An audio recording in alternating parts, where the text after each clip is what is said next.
No dia 13 de maio de 1888, a princesa Isabel assinou a conhecida Lei Áurea, declarando todos os escravos livres no Brasil. No ano de 1863, no primeiro dia do ano, nos Estados Unidos, a mesma coisa aconteceu, eles chamaram de a Proclamação da Emancipação. Mas o que é curioso a respeito disso é que, apesar de, por exemplo, terem lutado guerras sangrentas pela liberdade de pessoas, assinado documentos para que as pessoas fossem livres, muitas dessas pessoas, que eram objeto direto daquele benefício, continuavam escravos. Eles não sabiam. E quando alguém ia até eles e dizia, agora você é livre, eles não acreditavam. E muitos continuaram por anos e anos, inclusive tiveram filhos ainda vivendo como se fossem escravos, apesar de serem tecnicamente livres. E algumas vezes é o que acontece conosco. Todos os benefícios do Evangelho, a proclamação da mensagem de Jesus, porque Jesus disse que a essência do seu ministério era proclamar liberdade àqueles que estavam cativos. E apesar dele ter derramado seu sangue na cruz, e apesar de termos a Escritura como documento divino dizendo que você é livre, e que eu sou livre, e a maior de todas as liberdades, a liberdade de alma, de coração, de espírito, algumas vezes nós continuamos vivendo como se fôssemos escravos. Há uma belíssima história que eu quero compartilhar com você nessa manhã, que se encontra no Evangelho segundo Lucas, capítulo 13, que ilustra exatamente isso. Eu creio que dessa história nós podemos extrair várias lições preciosas nessa manhã. Lucas, capítulo 13, a partir do versículo 10. Mateus, Marcos, Lucas, é o terceiro Evangelho. Você pode abrir a sua Bíblia ou ligar a sua Bíblia. Se você encontrou, por favor, diga amém. E parece que vai ser projetado aqui, né? Está até mais rápido. Ora, ensinava Jesus no sábado numa sinagoga, e veio ali uma mulher possessa de um espírito de enfermidade. Havia já 18 anos, andava ela encurvada, sem de modo algum poder endireitar-se. Vendo-a Jesus, chamou-a e disse-lhe, mulher, estás livre da tua enfermidade. E, impondo-lhe as mãos, ela imediatamente se endireitou e dava glória a Deus. O chefe da sinagoga, indignado de ver que Jesus curava no sábado, disse à multidão, 6 dias em que há de se trabalhar, vinde, pois, nesses dias para seres curados, e não no sábado. Disse-lhe, porém, o Senhor, hipócritas, cada um de vós não desprende da manjedoura no sábado o seu boi ou o seu jumento para levá-lo a beber? Por que motivo não se devia livrar desse cativeiro, em dia de sábado, essa filha de Abraão, a quem Satanás trazia presa há 18 anos? Tendo ele dito estas palavras, todos os seus adversários se envergonharam. Entretanto, o povo se alegrava por todos os gloriosos feitos que Jesus realizava. História interessante, né? É uma história de grande impacto, porque aqui encontramos Jesus. Jesus, Deus em carne, homem, judeu, seguindo as tradições do judaísmo, frequentando uma sinagoga ao sábado e ensinando a Escritura ali. A sinagoga, como você sabe, ela foi criada por ocasião do cativeiro babilônico. Durante anos, centenas de anos, Israel não tinha nenhum tipo de sinagoga, de ambiente de estudo como esse. O aprendizado se dava na casa, na estrutura patriarcal da família. E, obviamente, aquilo que dava unidade espiritual e identidade nacional ao povo de Israel, primeiramente o tabernáculo e, posteriormente, o templo, onde ofereciam os seus sacrifícios. Mas, por ocasião do cativeiro babilônico, em 586, quando o templo foi destruído, Jerusalém foi destruído, lá na Babilônia, os judeus precisavam encontrar uma maneira de continuarem oferecendo a Deus os seus, por assim dizer, sacrifícios, pelo menos sacrifícios espirituais, e encontraram um caminho estabelecendo a sinagoga, que literalmente significa uma assembleia, uma reunião, um ajuntamento. E esse conceito agora, que no momento da história era novo, continuou até os dias de Jesus. E cada vilarejo, cada cidade teria alguma estrutura em que essa sinagoga acontecia. E lá está Jesus, ele está ensinando. E nós nos deparamos, curiosamente, a língua portuguesa, eu não vi aqui a projeção, mas a minha tradução não dá esse destaque. É como se Lucas dissesse, lembre-se, Lucas é um médico escritor do Novo Testamento, ele diz assim: veja uma mulher com espírito de enfermidade. Na minha tradução apenas diz, e tinha uma mulher. Abranda muito a linguagem de Lucas. Lucas diz assim, uau, tinha uma mulher enferma com espírito de enfermidade na sinagoga. Ele diz assim, atenção, lá na sinagoga, no ambiente espiritual, religioso, de estudo da Torá, tinha uma mulher com espírito de enfermidade. Está vendo? Estava ali. Mas Lucas literalmente diz, olha, veja, atenção, puxa vida, tem uma mulher com espírito de enfermidade dentro da igreja. Qual era a condição dela? Nós lemos no texto que ela tem uma causa para essa enfermidade, ela é uma pessoa que está encurvada, corcunda, ela não consegue levantar os olhos para o céu, ela está completamente torcida. Alguns estudiosos acham que poderia ser traduzido apenas o pescoço, que ela não conseguia levantar, mas a maioria concorda que ela estava numa posição completamente desconfortável, com dor, e ali está essa mulher. Lucas é o que mesmo? Médico. Médico gosta de anamnese. Quando você entra no consultório, ele vai verificar qual é a causa. E anamnese é uma palavra que vem do grego, claro, combinação de dois termos, que é ana, que significa de novo. Por exemplo, um anabatista na história era aquele que batizava novamente as pessoas.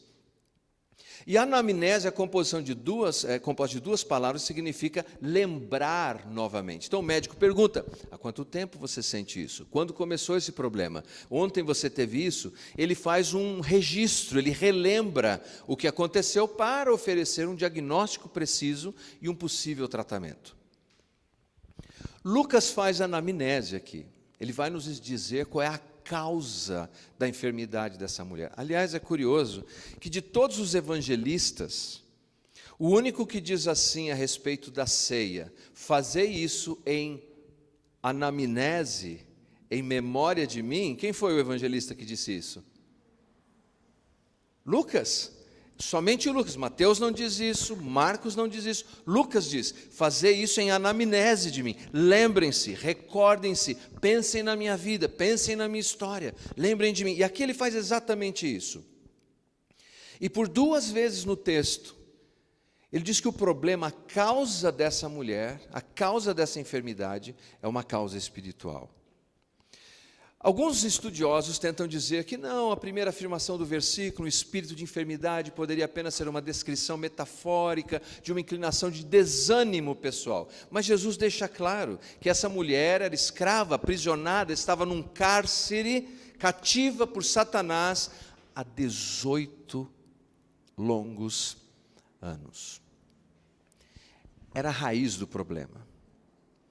Uma das coisas que nós aprendemos imediatamente com a condição dessa mulher é que nós precisamos na vida, se queremos ir adiante e sairmos do nosso casulo, do nosso cárcere, da nossa prisão, seja qual for, é entender qual é a causa do nosso problema. Como pastor, como conselheiro, várias vezes eu trato de diversos assuntos com pessoas e muitas vezes as pessoas estão tratando da superfície do problema, dos frutos do problema.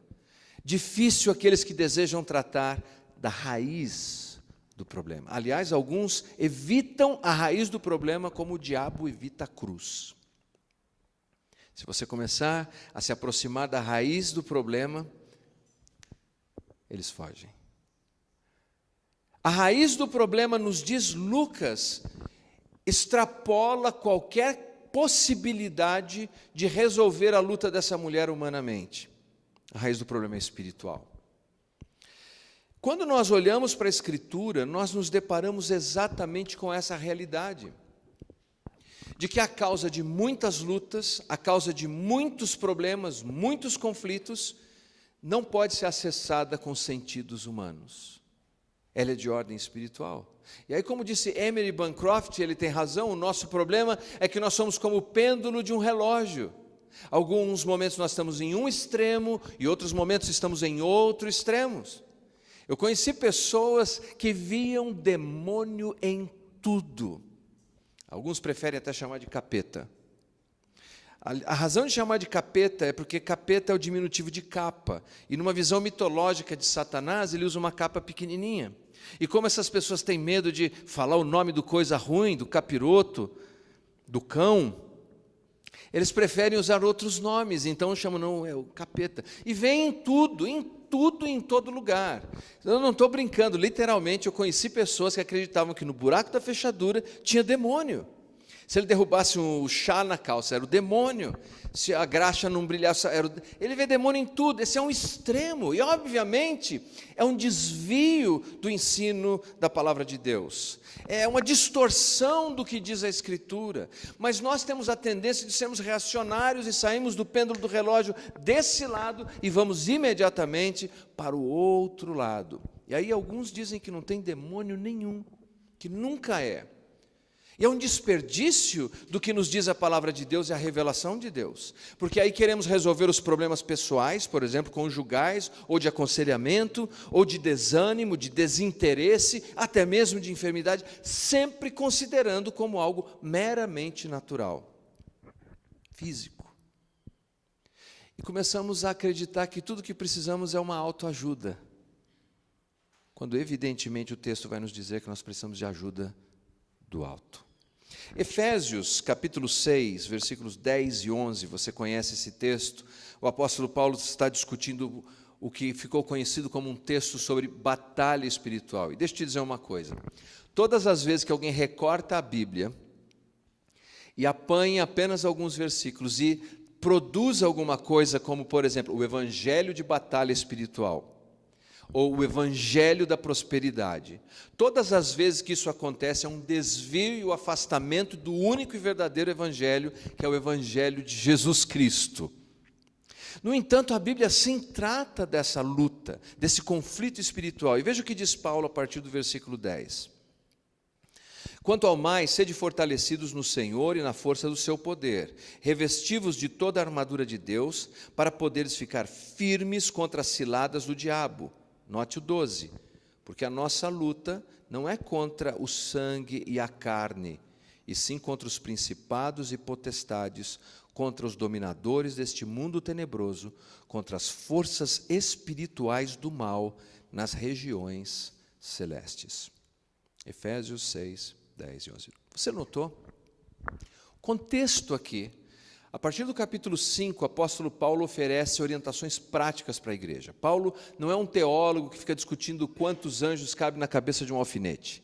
Ele fala de coisa prática, de perdão, de convivência entre marido e mulher, de pais e filhos, de como é que um amo, naquele contexto, trataria um servo, ou como hoje um patrão deveria tratar um empregado e como o empregado deveria tratar o seu patrão. São aplicações práticas que Paulo nos dá, que é o resultado direto daquilo que nós cremos.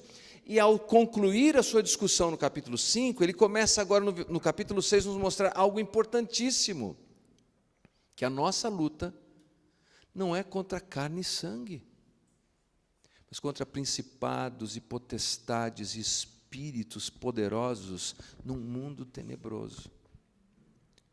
Você talvez pense que o seu conflito e a sua briga é com o Joãozinho, ou com aquele vizinho que mora na frente da sua casa, ou aquele colega do seu trabalho, ou com a sogra. Mas não, a sua luta pode ter uma causa muito mais profunda, que só pode ser acessada e conhecida por aquilo que diz a Escritura. Paulo diz ainda na segunda carta aos Coríntios o seguinte, segundo aos Coríntios capítulo 2, versículos de 10 ao 11. E note mais uma vez que Paulo vai discutir a questão do que se chama de batalha, de luta espiritual, no contexto de relacionamento. Olha só. E a quem perdoardes alguma coisa, também eu, porque eu perdoo. se é que tenho perdoado. Por amor de vós o fiz na presença de Cristo. Agora note, para que não sejamos vencidos por Satanás, porque não ignoramos as suas estratégias ou os seus ardis. Eu acho que é o próximo versículo, o 11. Não ignoramos, gostei da tradução, as suas maquinações. Num contexto do quê? De relacionamento. Veja como desperdiçamos uma revelação importante e um recurso importante para triunfarmos nas nossas batalhas, quando entendemos que por trás daquele problema de relacionamento, que por trás daquela dificuldade, talvez exista algo que não seja meramente humano, físico e acessado pelos nossos sentidos. Talvez exista algo de espiritual ali. Doutor Lucas ficou impressionado na sinagoga e disse: uau, puxa vida, há uma mulher aqui enferma, e a causa da enfermidade dela não é física, é espiritual. Apesar disso, vamos voltar lá em Lucas, por favor. Apesar disso, o evangelista continua, e nos versículos 10 e 11, apesar dessa condição, 18 anos vivendo assim, aprisionada, ele nos apresenta a sua conduta, e a conduta dela é muito importante, porque nos diz que ela é uma mulher religiosamente fiel. Nós estamos em Lucas capítulo 13, de volta, versículos 10 e 11.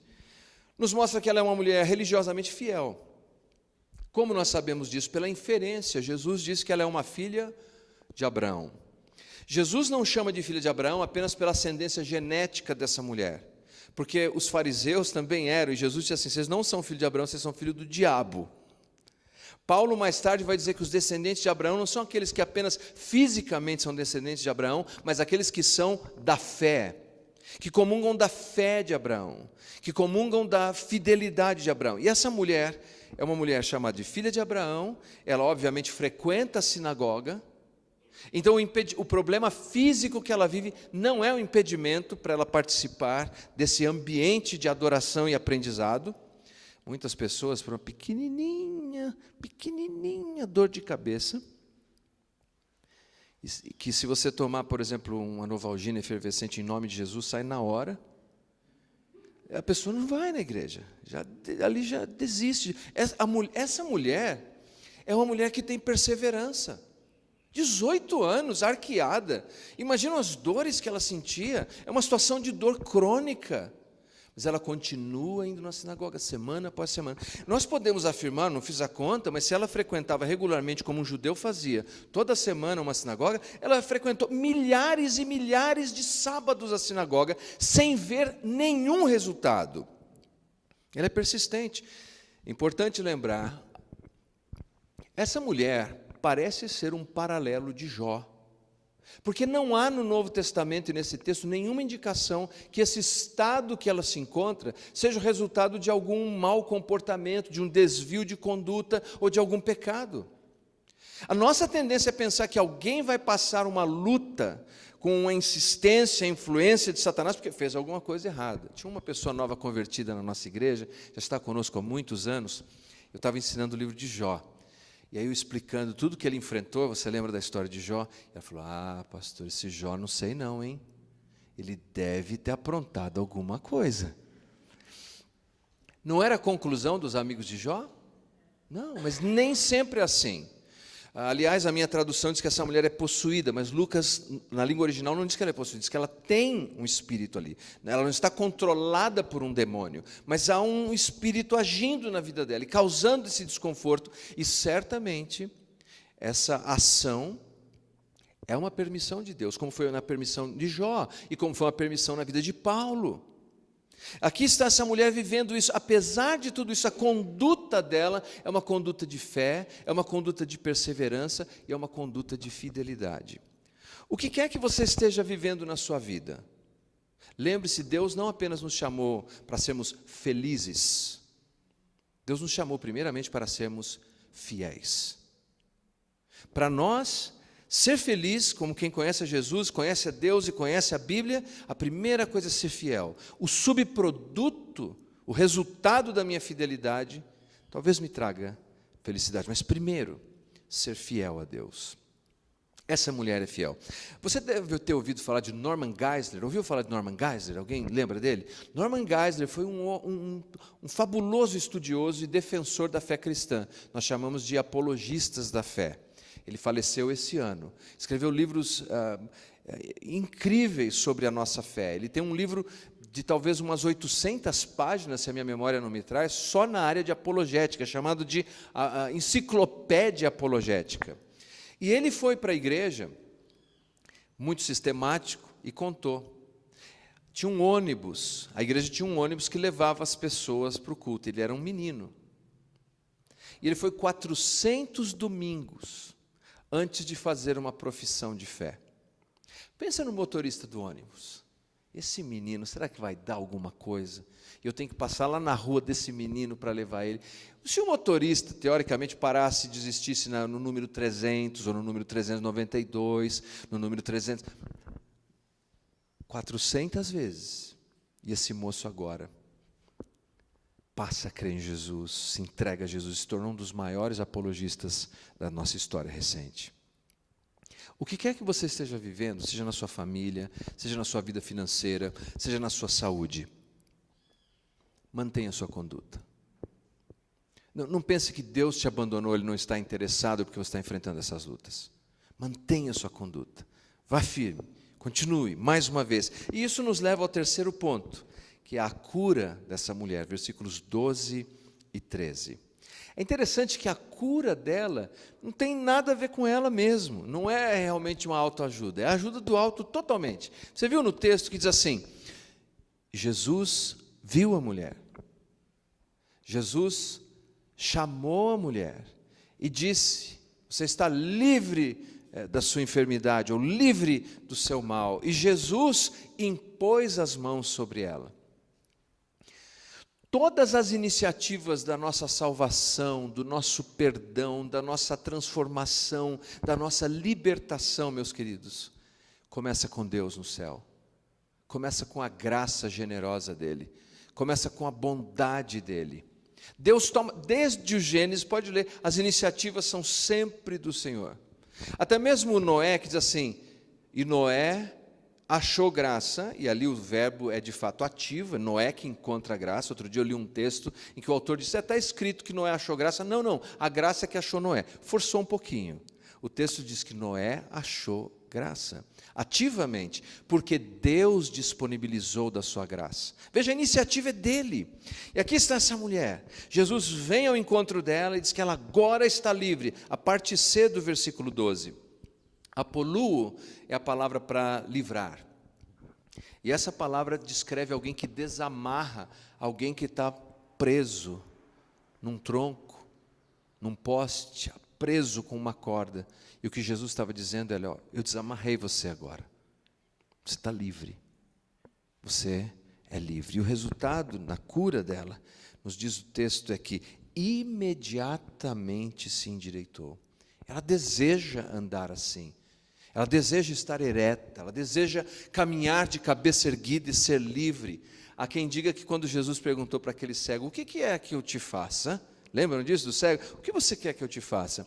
Para o cego a implicação de ser livre era muito grande. Ele ganhava o dinheirinho dele por esmola. Se ele voltasse a enxergar, teria que ser reinserido à sociedade, arrumar um trabalho, lidar com todos os desafios de uma pessoa normal.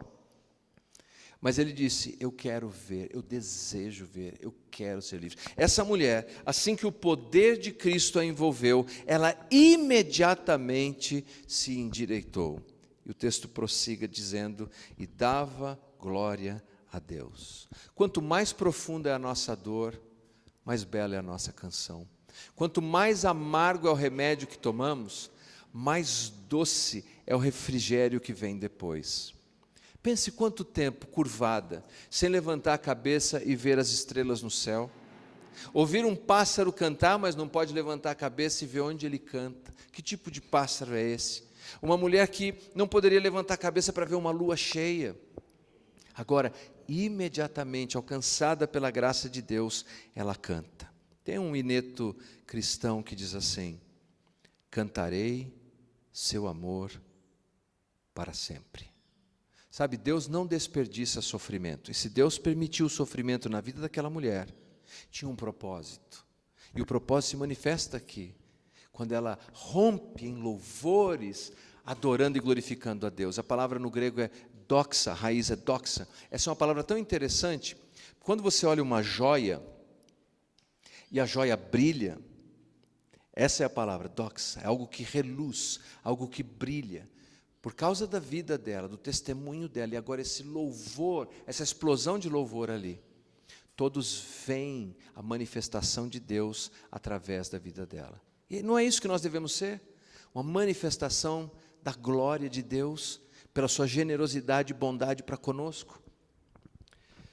Mas o texto não termina aqui, ela celebrando a sua graça e celebrando a maravilhosa graça de Jesus.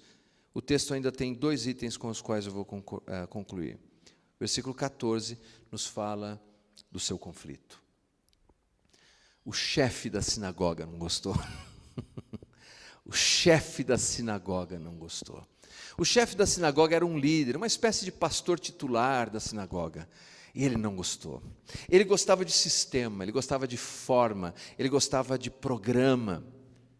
Mas Jesus queria, ao invés de sistema, salvação. Ao invés de programa, poder.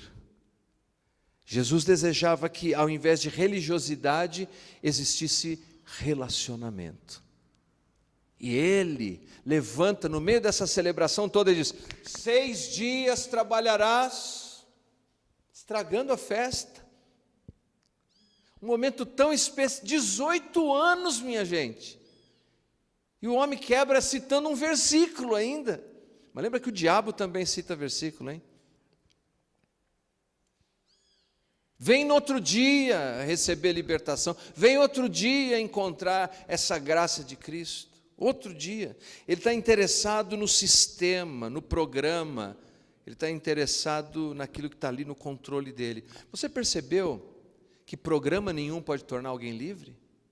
Não é um programa que tornou essa mulher livre, não é nem o lugar, não é o chefe da sinagoga, é uma pessoa, é o relacionamento, é Jesus, é Ele. E cada um de nós, cada vez que nos aproximamos de um ambiente desse de adoração, devemos ter em foco não apenas esse espaço, mas a pessoa de Jesus. Porque é Ele que nós devemos desejar, é Ele que devemos buscar, é Ele que devemos glorificar. No final do dia, a coisa mais importante não são as coisas, são as pessoas. Jesus, ele claramente denuncia que esses homens, eles libertariam, desamarrariam, mesma palavra, os seus animais, um jumento para tomar água, um boi para tomar água, mas agora hipocritamente não aceitavam que a mulher fosse colocada em liberdade. Eu me lembro desse homem, que ele valorizava tanto as coisas na casa dele. E os filhos cresceram num ambiente muito doloroso, de um pai muito austero, muito duro. Até que ele, mais velho, maduro, um dia recebeu o filho em casa e o netinho começou a correr. Ele acabou de fazer uma calçada de cimento. E o garotinho, o neto, saiu correndo, pisou na calçada e deixou um monte de marca, sabe? O filho, ainda traumatizado com a experiência, falou: agora meu pai vai matar esse menino. Mas o pai agora é mais maduro. E entende que o mais precioso são as pessoas, não as coisas. Sabe o que ele fez? Emoldurou o lugar onde ficou as marcas dos pés do neto. Jesus nos ensina essa beleza de relacionamento. Abraçar um pai, a mãe, um filho, beijar a esposa, o marido, abraçar um irmão, olhar no olho, encorajar. Tem gente que não suporta viver na própria casa porque a casa virou um sistema. A cadeira não pode sair do lugar, a xícara não pode ficar. É melhor ir para o eirado do mundo, o canto do deserto, do que viver num lugar em que não se possa desfrutar do que é o mais importante, o relacionamento das pessoas. Nesse conflito, Jesus diz: hipócritas! Vocês desamarram um burro, um jumento, um boi, e hoje eu desamarrei uma filha de Abraão. E diz assim, versículos 15 ao 17, que essas pessoas, os adversários de Jesus, passaram vergonha E Jesus, além de libertar aquela mulher, libertou o povo daquela religiosidade hipócrita. E eles louvavam as obras maravilhosas de Jesus. Hoje, meus queridos, nós estamos aqui porque alguém pode nos fazer livres. Talvez você esteja preso a um pecado, a amargura, a tentação, a raiva, a falta de perdão, a culpa, a uma adição, a luxúria, a inveja, talvez a cobiça, talvez a religiosidade, talvez medo, talvez preocupação, talvez dinheiro, o que quer que seja. Alguém hoje, aqui, nessa manhã, que é suficiente para te fazer livre. Você se lembra do conto de fada da Cinderela? O pai morre, lembra disso? É viúvo, casa, a madrasta é terrível, as irmãs de extensão são maldosas e feias, tem ciúmes dela, e ela vai vivendo ali como se fosse uma escrava, vive ali num porão sujo. Aí vem o dia, você lembra, vai ter um baile, e aí de uma maneira fantasiosa ela consegue um vestido lindo, vai ao baile, dança com o príncipe, mas meia-noite, bum, a carruagem vira abóbora de novo. A única coisa que continua ainda, por uma força do conto de fadas, é o sapatinho que fica para trás, que não volta a ser o que era. Enfim, mas ela vai para casa correndo, e o príncipe sai procurando onde ela está. Lembra? Vai pôr o sapatinho um no outro, e lá no final da história, ele finalmente encontra, naquele porão sujo, uma moça que está sendo projetada para viver como escrava. E o príncipe põe o sapatinho e diz: não, esse não é o seu lugar. O seu lugar é comigo. Você deve viver livre. Sabia que desde 850 anos antes de Cristo tem versões da história da Cinderela? Na China, por exemplo. Porque existe em nós o desejo de sermos livres. E é o desejo de Deus nos fazer livres. E Jesus toma a iniciativa e vem ao nosso encontro e nos torna pessoas livres. João disse: se o Filho vos libertar, registrando as palavras de Jesus, o que acontece? Verdadeiramente sereis livres. Vamos ficar em pé?